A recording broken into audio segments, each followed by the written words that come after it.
Supreme Magus, Chapter 61. A New Lesson. After finishing his delicious lunch, Lid had 1 hour off. No one had approached his table, and that made him actually very happy.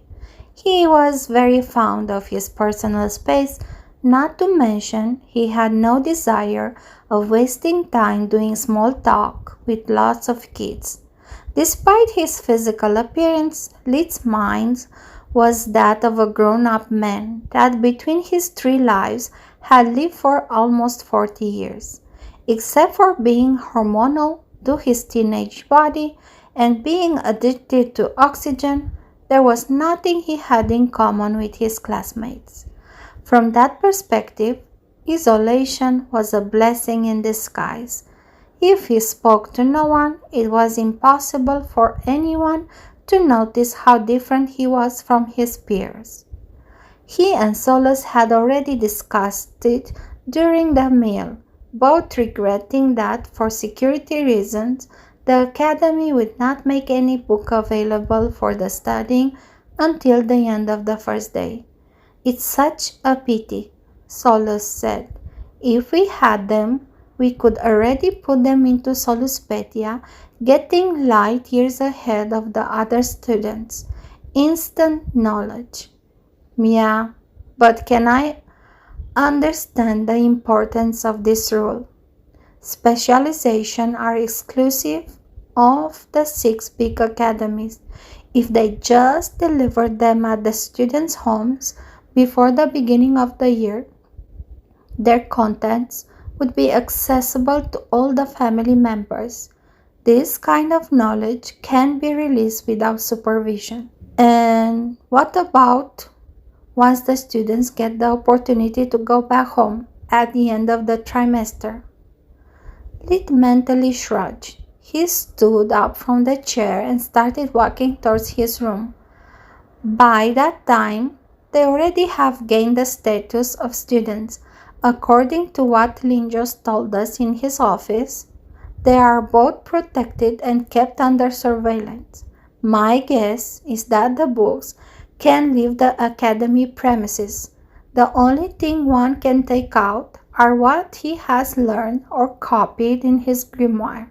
If you love your family, you will not put them into danger by disclosing state secrets that could cost their lives. If you hate them instead, the moment they try to coerce you, you just need to rat them out to get rid of them for good. It's a win-win situation." Once back in his room, Lid called his parents. He had left home only 7 hours ago, yet the enthusiasm they showed him was like he had disappeared for years. "My little baby," Elena was on the verge of tears. "Are they treating you all right? Are you eating properly?" "Yes, Mom, everything is fine." He lied through his teeth. "The professor I met today were all amazing. My classmates are kind of stuck up, but so far so good, not to mention the food. I wish I could bring you some. It's just wonderful." Contrary to his expectation, time flew by, and he was forced to leave Tista in a hurry after giving her a consult about a patient of hers. All the activities related to each year took place on their own floor. The problem was that each floor was so big that getting lost or taking a long detour was pretty easy. In his case, he had miscalculated the time he needed to reach the classroom. Only when he heard resounding gong that announced the beginning of the lesson, he had realized how long he had spent chatting. "The first thing I'm going to reinvent as soon as I become a forge master is a damn wristwatch. How the heck does people keep track of time?" Solus calculated that even going double time, Lid would have not made it, so he was forced to run. To avoid smelling on his first day, he used water magic to collect the sweat in his palm as soon as it formed, sending it straight into Solace's pocket dimension. Despite all his best efforts, he was the last one to arrive. Luckily, though, the professor in charge had yet to show up.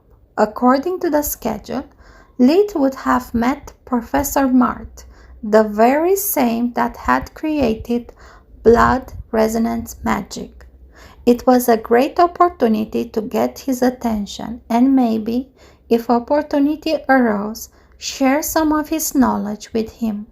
Having one of the light department's top experts as his backer, or even better as a mentor, could be a real game changer. Be cool and try not to sound desperate, old man, Lee thought to himself. We have a full year ahead together, maybe even two.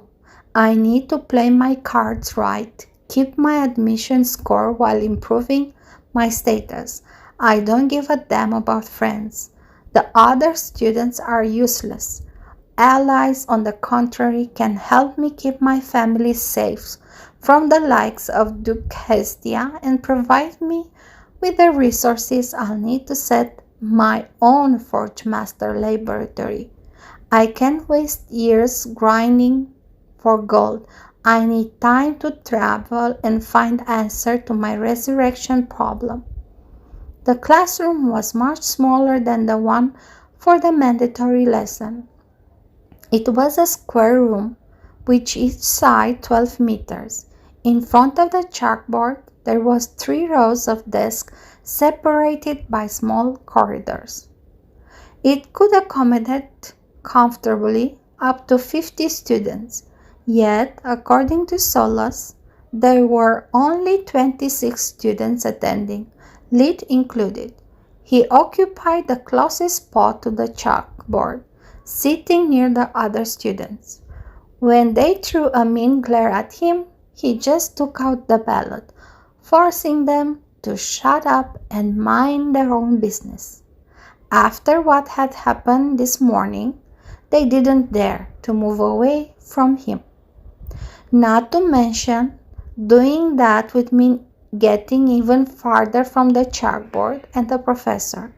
The floor was even, making it already hard to see through all the heads in front of them. The man who walked in the room was outstanding in his own way. He was quite short, barely over 1 meter and 55 centimeters high, at least 60 years old. The top of his head was completely bald. The hair he had left on the sides was snow white, and so were his waxed handlebar mustaches. His belly was so big that it made hard to guess if he was larger than high. That, together with his pure white robe, made him resemble a real-life Humpty Dumpty. Hello, students. I'm Professor Vestor, and I'll guide you through your first steps in the Light Magic Master Healer course. Not everyone was ignorant as Lid. Most of them already knew what Professor Mart looked like. Before Professor Vestor could finish his introduction, the class was filled with saddened groans. His disgruntled expression to such reaction expressed clearly how angered he was by that blatant lack of respect.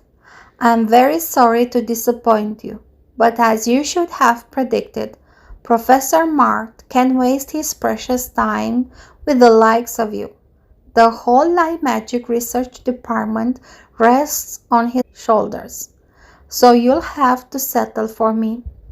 Words cannot express how it saddens me to notice that even country bumpkins have more manners than the high and mighty nobles.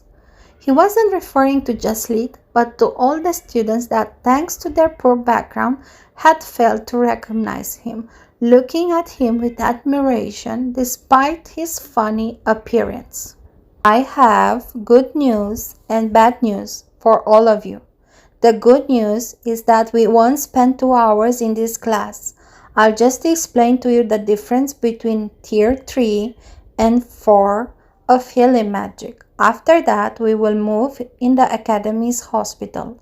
There we'll do some trial rounds of our residence patients, giving you the chance to meet both Professor Mart and Professor Manoir if we are lucky enough. The class exploded in cheers and applause. What the heck? Lee thought. Where do they think we are? At the stadium? Back on Earth, my college professor would have skinned them alive for such behavior. Vaster had a very Earth-like expression at the moment. His hands were trembling with rage, dilating his nostrils at the very breath. The bad news, he continued, cutting them short, is that it means I will start evaluating you all right off the bat. Even today's rounds will help us evaluate your skills, separating the gold from shiny trash. The room fell silent. Most of the students in the first row had lost all their enthusiasm. Some were having stomach cramps due to the nervousness. Others seemed on the verge of puking. It wasn't at all as they had imagined their first day of specialization would be. Professor Vaster was delighted by the result of his speech, curling his mustache with a sadistic grin on his face.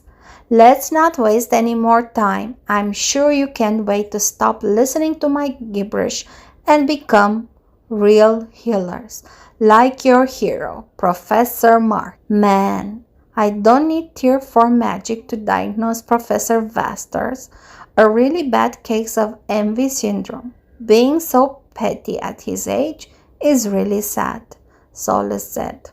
Yeah, happens when you lose your throne to someone younger and more talented. I feel the same way, Ridley cried, thinking of how lucky his classmates were being born with Cyan Mana cores without having to work hard for years to reach that level. First of all, who can tell me what are the greatest limitations of tiers 1 to 3 of light magic? Lit raised his hands, but so did everyone else. Vastor chose one of them at random to answer. You, with the snob face, feel free to share with the class, he said, pointing to a girl with shoulder-length black hair in the first row. Professor, my name is actually... I don't care, Vaster cut her short. I expect at least half of you to drop out within the first 6 months. I won't bother remembering your names. Most faces turned red with anger, while it was inwardly smiling. If compared to most nobles he had encountered in the past, Professor Vaster was really polite. At least he didn't discriminate. He treated everyone like crap.